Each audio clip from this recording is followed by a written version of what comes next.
Welcome back. Well, every disaster comes with two stories. The one we see on the ground and the one that plays out afterwards in living rooms, offices and insurance claim centers. The Uttarkashi tunnel collapse, to the Air India crash, to the floods, the landslides, what we just saw in Uttarkashi, in fact, just days ago. Each of these reminds us that survival is also about what happens the next day, the next week, and the next big bill that's coming your way. Climate extremes are hitting harder and more often, and insurance is no longer just a formality. It's actually a life jacket. It's like a financial life jacket. How do you choose one that actually holds up when tested? We first are being joined by Susheel Agarwal, founder and CEO of Ethika. They basically do the part or play the part of insurance brokers. He will be breaking down how to make your health and life cover truly disaster ready. Mr. Agarwal is speaking at a time that the entire country is literally shaken by those visuals we've seen in Uttarkashi.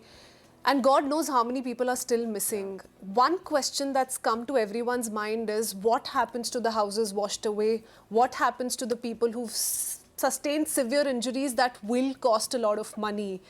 You know, when we talk about insurance in these kind of cases, what kind of structure is in place already from a user perspective in the country, and what more needs to be done? It's very unfortunate. Very unfortunate.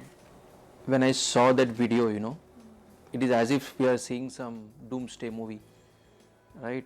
That goosebumps, that is it real or is it happening to people around us, or it can happen to me also, right? Unfortunately, in India, we take our life for granted.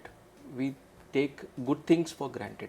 We spend our entire life to save money to build one home, right? And hardly we may buy one or two homes in a entire life. And we don't even take necessary measures to protect that investment.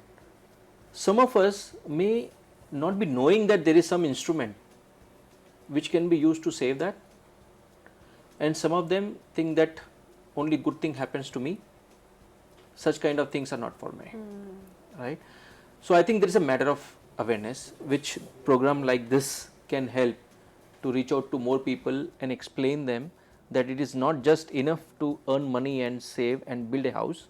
Of course it is important, but we also need to do something to protect it. So my entire business is about what if, right? We come across every day some or other claim where we some story, some emotions behind that what this person has gone through, right? Insurance is a beautiful instrument which people can use it. Apart from what we do prayers, right? We do pray to God that good things should happen to us, right? It is as important as that, or probably more. Even God might be saying that you need to take insurance. That's why what will happen just by praying?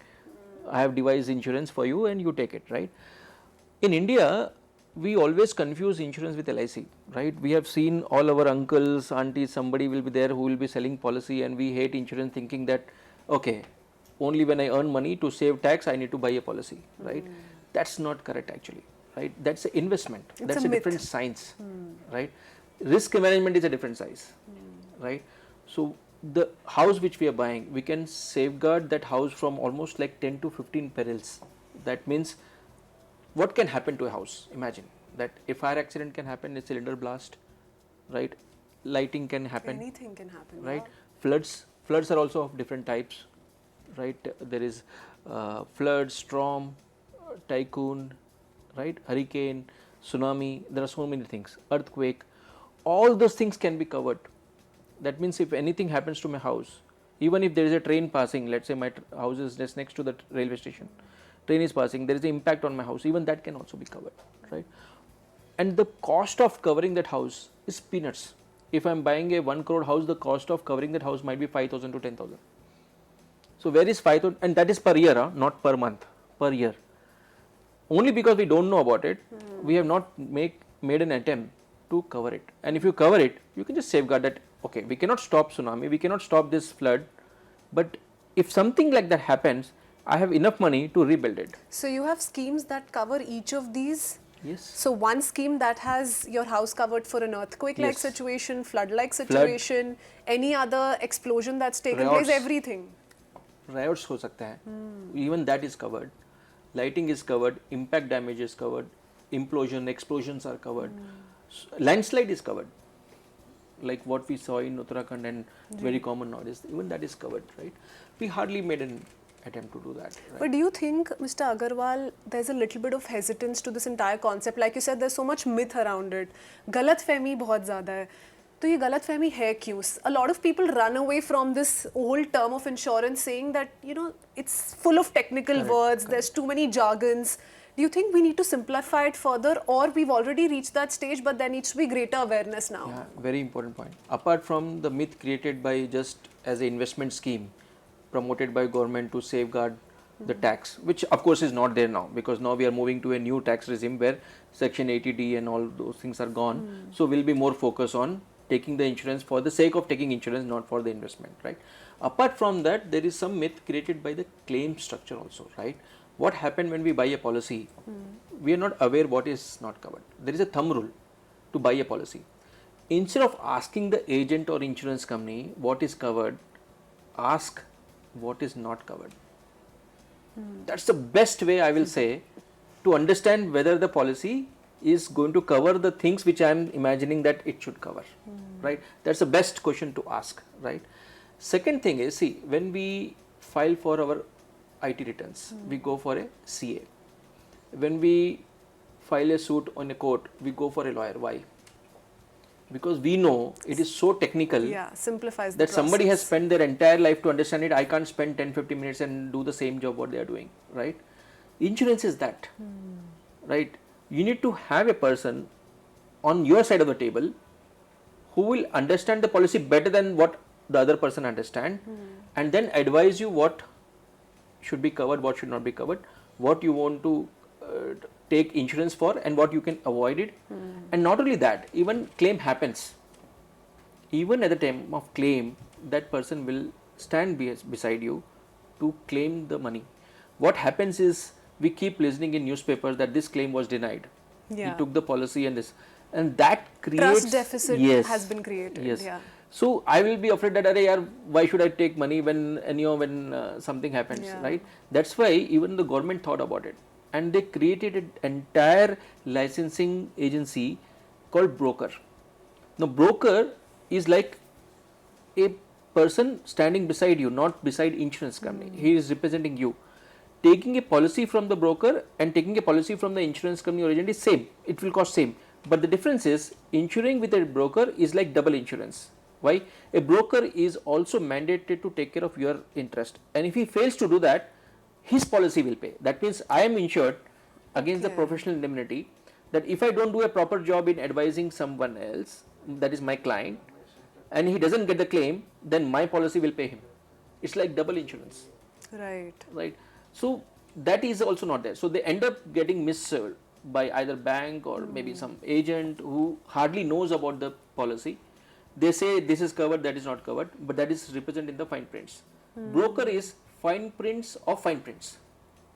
Our job is to find out that fine prints and tell that this fine print is not available, this fine print is So is required. this a relatively new concept? Tell us a little bit about it, because a lot of people may have not heard it. A lot of people don't know that there can be this kind of a double insurance. A lot of people are still apprehensive that somewhere or the other a loophole will be found and we will be schemed.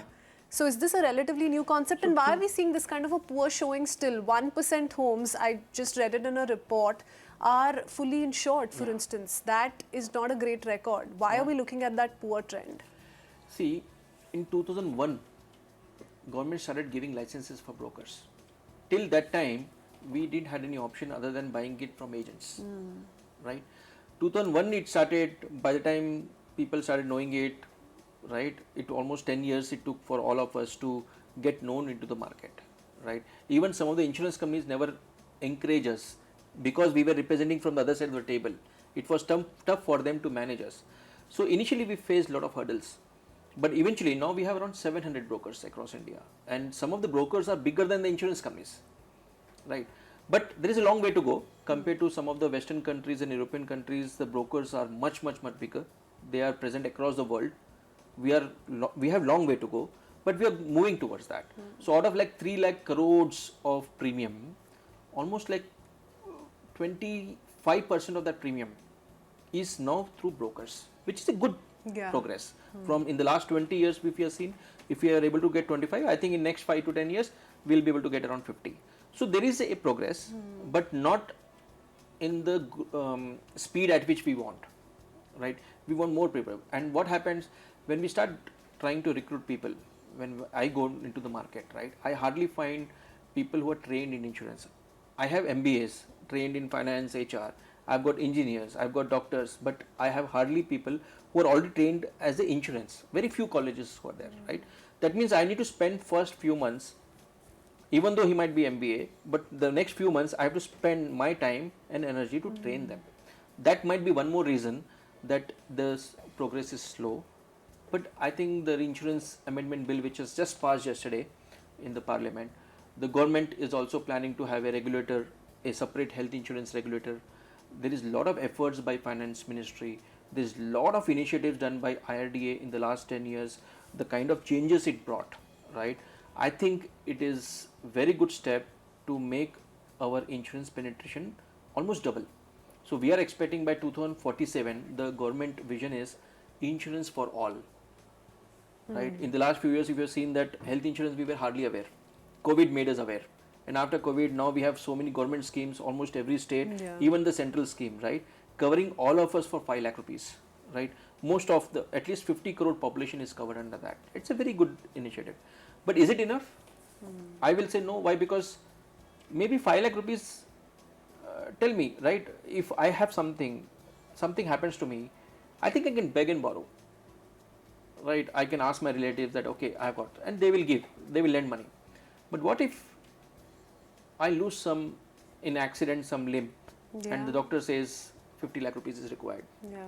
There is a kidney replacement, liver replacement, heart replacement, that kind of cancer. This kind of diseases cannot be treated in 5 lakhs. In 1 day, 2 day, 5 lakhs will be over. And some might not even be able to afford the 5 lakh while borrowing from relatives and friends. So that's another case. That's another case, right? So we have two different level of risk taking, right? One is up to 5 lakhs and one is beyond 5 lakhs. What happens if it's 50 lakhs? Maybe he has to sell his entire ancestor's property. Even then he may not be able to make the bill. What happened in COVID?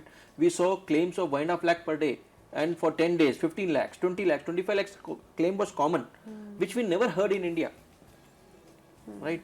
So are we prepared for that, right? And what is the cost required to cover that? So the first 5 lakhs might take, say, around 20,000 rupees to cover. But from 5 lakhs to 1 crore, it might take 5,000. That means the first 5 lakhs is 20,000. From 5 lakhs to 95 lakhs, it is going to take only 5,000 rupees. So my advice is to viewers, first cover the 95 lakhs. Because that is going to take care of everything, of the entire generation. That means one generation is required to earn that much money. Right? And once that is over, and if you still have budget, then you go for the next 5 lakhs. But our insurance is also becoming more cost effective, user friendly, or easy on the pocket, if I can just put it that way. Is that also transitioning? Because a lot of people जिनके लिए पैसा जोड़ के insurance लेने वाली बात होती है, they are going to feel, why should we waste even a little bit of what we can save for something else, for something that comes down to our livelihood, for insurance, which we may need or we may not. That's what it comes down to if we speak of mentality. So what would be your message to those people quickly? Cost effective? No. User friendly? Yes. Why cost effective? No. Because there are 4 parameters in this. See, when we talk about health insurance is dependent on the cost of health. That is basically the treatment cost. Now what happened? New technology is coming. Robotic has come. Now AI is coming. So I don't know what kind of new technologies it will bring, right? Genetic engineering, stem cell technology, so many things are coming. When it is coming like a blessing, because without a drop of loss of blood, it is helping me to recover myself, right? Instead of 7 days, I can stay just 1 day and recover myself.